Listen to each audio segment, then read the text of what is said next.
Example 23. In the given figure, line AB is parallel to ACD. This is a line AB that is parallel to CD. Also, angle 1 is equals to 55 degree. Find the measure of all the angles marked in the figure. So ये question में क्या करना है, हमें all the angles find करना है, मतलब 2, 3, 4, 6, 5, 7 and 8. So we have to use the properties. We have to use some properties to solve this question. So these are 5 properties are there. These are the 5 properties. Okay. So I am using the properties. First property, that is a corresponding angles are always equal. So first in the solution, the first angle is given, that is a 55 degree. So according to the property 1, the corresponding angles are always equal. ये अगर first angle है 55 degree तो इसका जो corresponding angle होगा 5, तो वो भी 55 डिग्री होगा. तो angle 1 is equals to angle 5. यहाँ पे साइड में हमें बताना है क्यों ये इक्वल होता है, क्योंकि वो करस्पॉन्डिंग एंगल है. ठीक है, तो यहाँ पे मैं बताऊंगा it is a corresponding angle, that's therefore angle 5 is equals to 55 degree. ठीक है, तो हमें एंगल 5 मिल गया. हमें जो भी एंगल्स मिल रहे हैं हम लोग यहाँ पे मार्क करते जाएंगे. ये भी 55 है, यहाँ पे मैंने लिख दिया 55 डिग्री. नाउ मैं और एक प्रॉपर्टी बताऊंगा कि alternate interior angles are always equal. मतलब इंटीरियर एंगल्स भी एक दूसरे से इक्वल्स होते हैं, अल्टरनेट. ओके, तो यहाँ पे हम लोग लिख सकते हैं अल्टरनेट. अगर 5 है तो 3 भी इक्वल होगा. तो यहाँ पे मैं लिख देता हूँ angle 3 is equals to angle 5. और हमें एंगल 5 पता है, यहाँ पे साइड में बताना है क्यों, बिकॉज अल्टरनेट एंगल है. अल्टरनेट एंगल है वो एक दूसरे का, अल्टरनेट इंटीरियर एंगल है इसलिए वो अल्टरनेट एंगल है. तो एंगल 3 भी क्या हो जाएगा, 55 डिग्री. ठीक है, तो यहाँ पे हमें एंगल 3 मिल गया. हमें सारे एंगल्स फाइंड करना है, एक एक करके हम सारे एंगल्स फाइंड करेंगे. हमें ये मिल गया, मैं यहाँ पे ऊपर इसको भी 55 लिख दूंगा. ठीक है, ये 55 हो गया. Now again 3 and 7 are corresponding. अगर ये और ये है तो 3 और 7 करस्पॉन्डिंग है, प्रॉपर्टी 1. तो यहाँ पे हम लोग लिख सकते हैं कि angle 3 is equals to angle 7 because वो करस्पॉन्डिंग एंगल है, करस्पॉन्डिंग एंगल. ओके, तो वो करस्पॉन्डिंग एंगल है 3 और 7.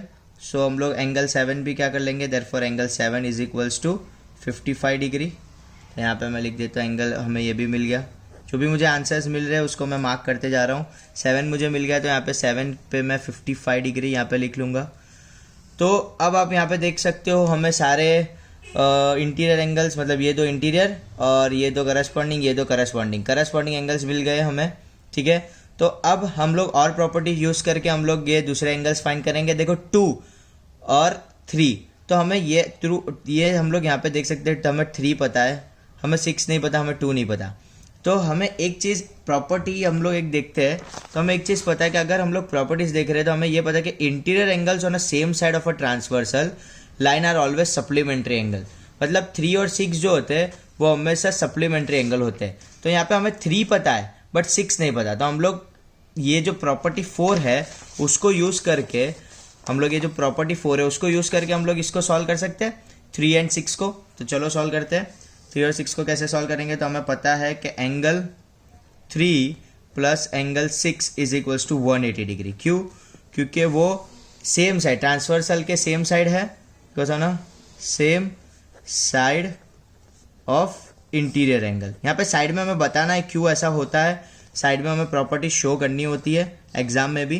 तो इसको मैंने लिखा, तो यहाँ से हमें एंगल 3 तो हमें पता है, तो उसको मैं लिख दूंगा 55, angle 6 is equals to 180. Now ये जो 55 उसको क्या करेंगे हम लोग, राइट हैंड साइड ले जाएंगे, मतलब ऑपोजिट साइड, तो वो नेगेटिव हो जाएगा. 180 माइनस 55, तो 180 माइनस 55 क्या होता है स्टूडेंट्स, 125. ओके, तो हमें एंगल 6 मिल गया 125. यहाँ पे आप लोग देख सकते हो मैंने ये प्रॉपर्टी यूज करके एंगल 6 फाइंड कर लिया. एंगल 6 हो गया मेरा 125 डिग्री. अगर मुझे 6 पता चल गया तो 4 ऑटोमेटिकली मिल जाएगा, क्योंकि वो दोनों अल्टरनेट एंगल है, एंगल 6 and 4. तो यहाँ पे मैं लिखूंगा फिर से कि यहाँ पे हर जगह पे मैं यहाँ पे शो कर देता हूँ एरो कि मैंने न्यू स्टेप कर रहा हूँ. ठीक है, तो अब यहाँ पे हम लोग देख सकते हैं कि angle 6 is equals to angle 4, क्योंकि वो अल्टरनेट एंगल है, ठीक है, अल्टरनेट एंगल। तो यहाँ पे हम लोग लिख सकते हैं अल्टरनेट एंगल है ये। तो एंगल 6 जो है वो था 125, तो एंगल 4 क्या हो जाएगा 125 डिग्री। ओके, तो चलो अब 4 मिल गया हमें, तो 4 एंगल पे हम लोग लिख लेते हैं 125 डिग्री, यहाँ पे लिख लेंगे 125 डिग्री। इफ अब हमें 4 मिल गया तो 4 से 8 मिल जाएगा क्योंकि वो दोनों करस्पॉन्डिंग होते हैं, और 6 से 2 मिल जाएगा क्योंकि वो दोनों ही करस्पॉन्डिंग है। तो यहाँ पे मैं लिख रहा हूँ, आप देख सकते हो कि angle 4 is equals to angle 8, because वो करस्पॉन्डिंग एंगल्स एक दूसरे से हमेशा इक्वल होते हैं, ठीक है। ये हो गए करस्पॉन्डिंग एंगल। तो angle 8 that is equals to 125, and similarly यहाँ पे बता दूंगा, ये हो गया 125। सेम एंगल जो हमारा 6 है और 2 है वो भी एक दूसरे से करस्पॉन्डिंग होता है, तो angle 2 is equals to angle 6। हमें यहाँ पे एंगल 6 पता है 125 है, तो ये भी करस्पॉन्डिंग एंगल है, it is a corresponding angle. So angle 6 जो हमें पता था तो उससे हम लोग एंगल 2 फाइंड कर लेंगे, दैट इज़ 125 डिग्री। तो यहाँ पे मुझे सारे एंगल्स जो फाइंड करने थे वो मुझे सारे एंगल्स जो यहाँ पे मार्क थे, मुझे सारे एंगल्स यहाँ पे मिल गए।